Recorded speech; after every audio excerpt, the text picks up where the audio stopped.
Assalamualaikum warahmatullahi wabarakatuh. Jalan-jalan ke Surabaya membeli bunga untuk kenangan. Jangan lupa jawab salam dari saya walaupun tidak berjabat tangan.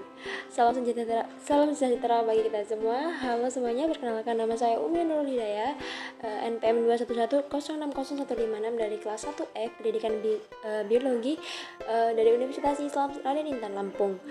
Nah, di sini saya akan mempresentasikan artikel saya yang berjudul pemberian vaksin melalui tanaman transgenik, yang dimana di dalam artikel ini terdapat beberapa bagian, yaitu ada abstrak, kemudian ada pendahuluan, kemudian metodologi, kemudian ada pembahasan, yang terakhir ada kesimpulan serta daftar pustaka. Nah, pada abstrak, vaksin telah memainkan peran penting dalam kehidupan kita, terutama dalam pengobatan pencegahan. Sejak Edward Jenner menemukan bahwa cacar sapi dapat diinduksi perlindungan terhadap cacar manusia, yang dimana dengan meningkatnya kebutuhan vaksin yang tidak mahal dan peningkatan rekreasi genetika, konsep vaksin dapat dimakan akan segera menjadi kenyataan.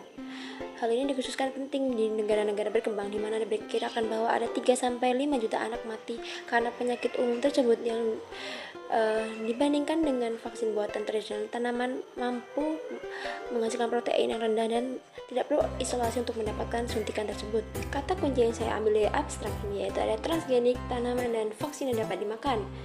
Peranan vaksin dalam penanggulangan dan pencegahan penyakit infeksi telah sejak lama diketahui, terutama sejak dunia terbebas dari penyakit cacar. Akibat keberhasilan para peneliti dalam menghasilkan vaksin cacar yang dapat menjangkau ke masyarakat di seluruh pelosok terpencil maupun di seluruh dunia.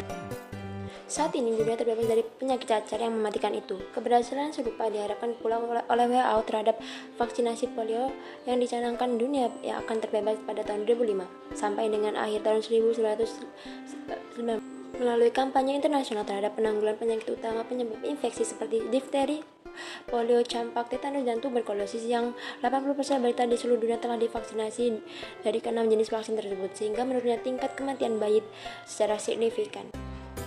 Metodologi yang saya ambil yaitu dalam artikel ini yaitu studi kasus, yang merupakan salah satu proses pendekatan deskriptif yang dimana penelitian dilakukan secara terperinci, intensif, dan juga mendalam, baik secara individu maupun secara kelompok. Dan dari studi vaksin ini didapatkan sebuah penemuan, yaitu vaksin yang bisa dimakan atau disebut dengan vaksin edible, dan dikembangkan menjadi vaksin edible. Kemudian pada pembahasan dijelaskan bahwa transgenik adalah suatu organisme yang mengandung transgen melalui proses bioteknologi, bukan melalui pemilihan tanaman. Transgen adalah genasi yang ditambahkan kepada suatu spesies, suatu jasad yang memiliki sifat baru yang sebelumnya tidak dimiliki oleh jenis jasad tersebut sebagai hasil penambahan gen yang berasal dari jasad lain. Juga disebut dengan organisme transgenik. Perbedaan pembulaan tanaman konvensional dengan pembulaan konvensional secara transgenik. Transformasi adalah proses mentransfer gen target atau gen of interest ke tanaman, yang dimana klasifikasinya terdapat dua teknik, yaitu transformasi melalui dimediasi oleh vektor dan transformasi secara langsung tanpa mediasi vektor. Transformasi yang dimediasi oleh vektor menggunakan vektor berupa bakteri, agrobacterium, virus, dan elemen transportable, sedangkan transformasi menggunakan vektor dapat dilakukan dengan elektroporasi. Kemudian ada partikel bombardment dan makro dan mikro injection. Transformasi termediasi Agrobacterium dilakukan dengan memanfaatkan kemampuan bakteri Agrobacterium yang dapat mentransfer DNA-nya ke genom tanaman. Agrobacterium memiliki plasmid dan memiliki gen-gen. Ia berperan sebagai virulensi dan transfer materi genetik dengan memanfaatkan plasmid. Gen of interest disimpan pada plasmid. Dengan mengeksplorasi kemampuan Agrobacterium akan tertransfer ke genom tanaman. Transformasi termediasi virus memanfaatkan kemampuan alami virus untuk mentransfer materi genetik pada inangnya. Virus bukanlah makhluk hidup, tetapi dapat bertahan dengan mengendalikan sistem ekspresi gen inang, sehingga inang dapat mensekresi protein-protein yang dibutuhkan oleh keberlangsungan hidup virus-virus.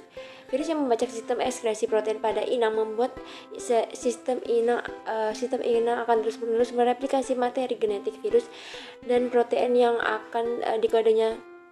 Infeksi virus bersifat sistematik, sehingga gen juga akan diperkenalkan pada semua sel tanaman.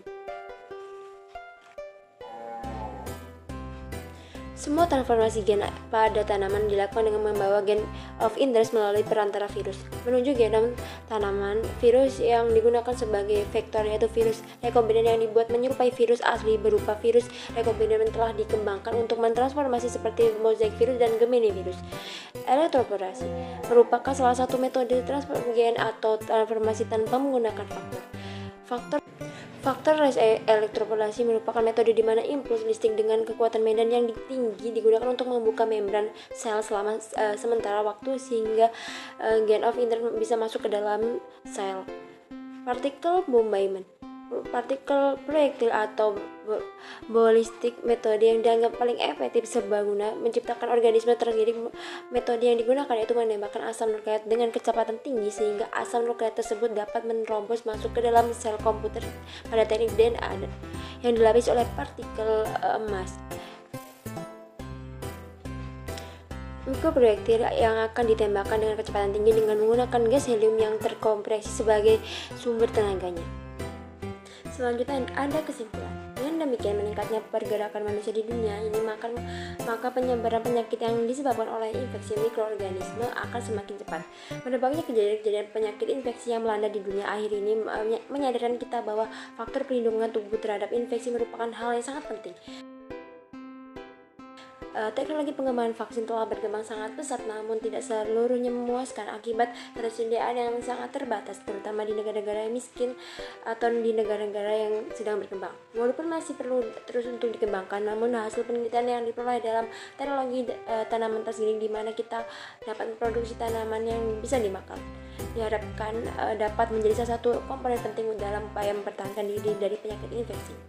Kemudian daftar pustaka yang saya ambil yaitu dari majalah Ilmu Kefarmasian Vol nomor 1 April 2014 109 Maksum Raji Departemen Farmasi FEPMIPA Universitas Indonesia. Sekian, terima kasih. Inilah pemaparan yang dapat saya sampaikan. Kurang lebihnya saya mohon maaf dan mohon ampun. Saya akhiri. Wassalamualaikum warahmatullahi wabarakatuh.